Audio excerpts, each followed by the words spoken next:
Hey guys, my name is Steve and this is Phil alongside me. Welcome to FOOTY.COM, your home of kit reviews, where we review all the new shirts that are released for next season and this year and all that. So far we've reviewed, what have it? Rangers, Juventus, Liverpool, Corinthians. There's been quite a few already. Yeah, and today we've got this absolutely crazy piece of work from Chelsea, the 2019-20 season shirt from Nike. And we're going to review that, but make sure you hit that subscribe button so you don't miss out on any of the new kits reviews. We've got Celtic coming up as well, and Santos coming up very soon on this channel, so make sure you hit that subscribe button. But Phil, this thing has landed.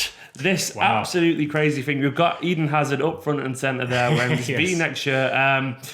It's different, isn't it? It's very different. This is definitely a Marmite shirt. The kind of thing which, actually, you know, we really kind of crave these different designs because they're unlike anything we've seen before. It's a good point, that, actually, because what you're going to say is when sometimes you want something, when you get it, you're not sure if you actually want it. Exactly that. I was just about to say. Can you have your cake and eat it? Well, I think with this example particularly, I can understand some of the reservations, but I do think this is a really good departure, or at least a good design from Nike, because it is completely unique. I've never seen a design like this. No, well, apparently it's meant to capture Stamford Bridge. These are all bits of Stamford Bridge kind of messed up in there, which you can see when you look at it. You can, well, I mean, I think you're right. When you see it's industrial, isn't it? Some of the shots, if you scroll down, there was one which, see some of these ones where you can see the roof in shot as well. You obviously see the elements of that. Has to be said, Ethan Ampadu looks so cool in that kit. He looks like a little Top Man model. It's great. He does. And I think you can see Nike they're very good with their marketing. Even on shirts which don't look that great, actually they are probably the best at photographing the shirts, which is an underrated part of the release. This shirt, obviously, it's very, very bold. I've looked online, looked at the responses. Understanding with lots of people dislike it. I can understand that. I'm not saying they're wrong. I can definitely see why.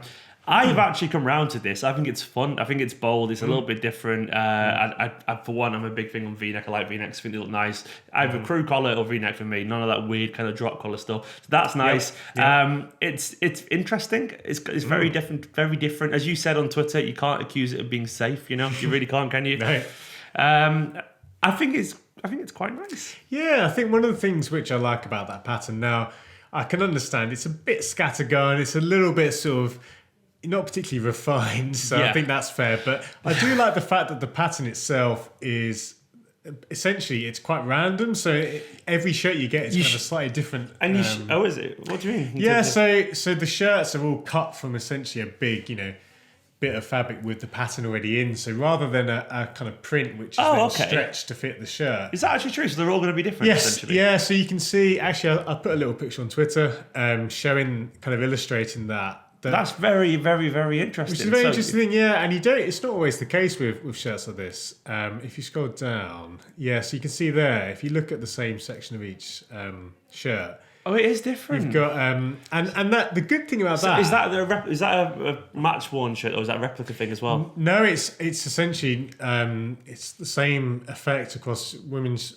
shirts, kids shirts, and match or replica. So they're all going to be slightly unique. They're slightly unique, and I think on the one hand it's not particularly consistent, but I think on the positive side you don't get kind of awkward breaks where sometimes a pattern on the shirt will look a bit funny in different sizes. Is that going to be allowed for the actual? Well, it will be by the looks of it. You can see on the shoulders there. Yeah, you can see. Yeah, as I say, it's going to be allowed during a game because technically they're different shirts. Yeah, I think so. I mean, obviously, it's possible that they will have a standardized look, but as far as I can tell, and I've looked at several pictures, including the retail pictures, it all looks different. And that's really interesting. I like that. It's interesting, and you've seen it. One or two shirts have done that as well. I believe Mexico's away shirt, which we looked at a few months ago, that also had a similar feature. I love how it does literally look like a bus seat. It really does. I've sat on that shirt before. Maybe that's where it's been pulled from, the old bus seats, because they're all being replaced by leather ones now. Nice. So maybe that is it. Nice. It's also a reference to an old, I can't find it, but it's in 93, 94, something like that. It's an early 90s shirt. And it reminds me of Zola, even though that might be the right time, but it just has that. Yeah, I think possibly just before Zola, but maybe it is right. That definitely a loose reference, but I do think that's a good callback. I think that early 90s shirt, for me, was a little bit better in that the pattern was slightly more refined. By refined, it just mean it's kind of a little bit more. The placement of the elements look a bit more deliberate. But In general, this is a great direction. I wonder if in person the contrast between the two colours will be quite strong. It might be a little bit more faded. You never know, because it looks like the contrast is quite high in these photos to me. It does. Like there's some the hair, for example, on Hazard looks darker than it would in person, and that kind of stuff. So I wonder if it is being made to pop more, which would make sense in marketing photos, where it could be a little bit more faded. I think that's an important point, that actually often you can't get the full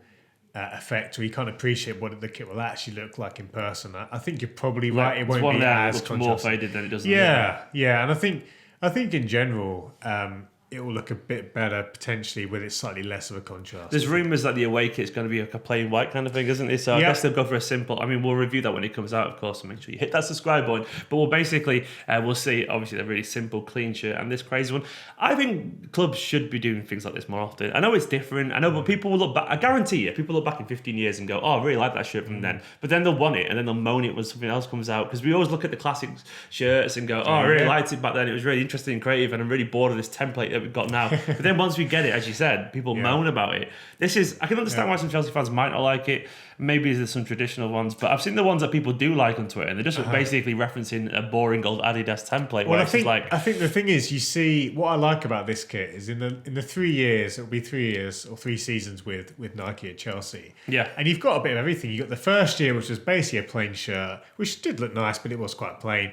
This season's shirt, I think, was kind of an in-between where it had a little bit of flair, still quite clean. But then you got this shirt, which is on the other end of the spectrum. So I like that in 3 years, you've got essentially 3 different kind of styles. And that's great. That's all you can ask for, really, because at the end of the day, as you say, you know, fans will complain if it's plain. Fans will complain if it's crazy.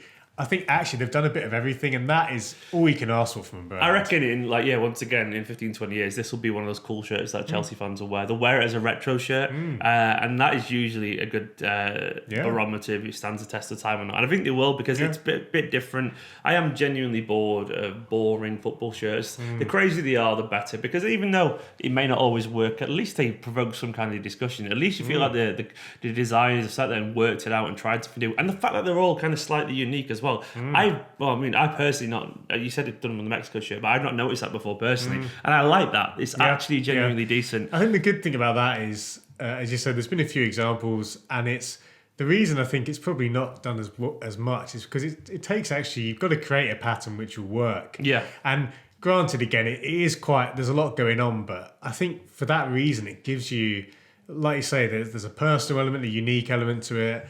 And I actually think on pitch as well, it will definitely be one of the stronger shirts of the season. Nice socks as well. I know it sounds weird, but nice little. No, you're absolutely right, because we've seen some shockers. It sounds funny, but some bad socks in the past.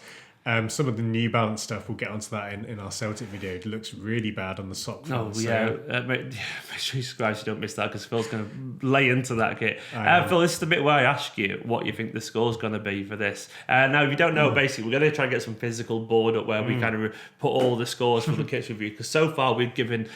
Phil's a Liverpool fan, but this is a coincidence. The 2 highest scores we've got so far for this season are Liverpool's goalkeeper kit, which is 85. There'll be a review on screen right now. The home kit for Liverpool is 81. Then a couple of mid-70s from Rangers Corinthians, and a really low 31 for Juventus, which is a very bad Juventus kit, mainly because they've ruined the tradition of the club. I know it sounds weird saying we want something different, but just too far. They've gone too far. Absolutely. But this one, where's it going to sit on this kind of shirt score ranking board, Phil? This one is... I really like this shirt, and I've got a sort of... I've got nothing in my head of what you're going to say. But I'm actually, it's actually gonna, for me, it's gonna pip Liverpool's home shirt. Only just. I'm gonna give it an 83. Exactly what I had in my head. Genuinely, honestly, I'm not kidding. I wanted to write it down, but I knew you were going for in between those two. Yeah, and I think it's one of those shirts which there's a few things I would change, but actually, we've talked about what we want to see in football shirts, what we want brands to do. This is it. So. Credit to Nike. It's fun, isn't it? It's a strong shirt. We need more fun in football shirts. I really believe that. If you want to be bold, you want to be different. I can see why people who like classic shirts won't like this. But in terms of classic, traditional, plain, simple shirts, what you associate with a football shirt. Indeed. But this is a beautiful shirt. Quickly, before we go, anything you would do to improve the shirt? What would you change about it? I think the biggest thing would just be for that pattern to be a little bit more... to feel a little bit more well thought out. It does feel a little bit like it's kind of just been splurged on. So I'd like it to be I mean, a lot of things that people like about the 90s shirts, they're quite geometric and they're quite... Yeah. They feel a little bit more like it's been like designed. the Bruised Banana one or the Netherlands one, things exactly. like that. And I'd like to have this sort of idea, but a bit more refined. It's interesting because the idea of this shirt is not to be refined. Exactly. And we wanted it to be refined. So there were people go, we didn't want that. And that's the thing. In terms of what it's trying to do, I think it's great. I mean, the only other slight things, I like the V-neck compared to the previous collar, but it's not my favourite type of collar. We didn't mention, by the way, very quickly, the sponsor and the logos, and they all fit nicely. I've not even noticed the sleeve sponsor, which says how it fits nicely with the colours. There we go. I think that's the thing. And really nice, simple, free colour scheme. Like got a bit of red in there, but it's on the back of the neck as well, apparently. So it looks, exactly. So that ties in. I think that's important. It's bold. It's different. The crest jumps off nicely, and I wonder if that man will be wearing it next season. Eden Hazard there, obviously linked with Real Madrid quite heavily at the moment. Guys, that is our kit review of the Chelsea 2019-20 kit for next season. Let us know if we're wildly wrong or incredibly correct about this shirt. I want to know your comments and opinions down below in the comment section. Don't forget as well, subscribe if you're new to this channel, because we're going to be reviewing all the shirts as impartially as we can and basically keeping you up to date with all the latest kind of football kit developments going into the new season. I've been Stephen, this is Phil alongside me. Subscribe and there'll be a Celtic kit coming up later as well in a bit.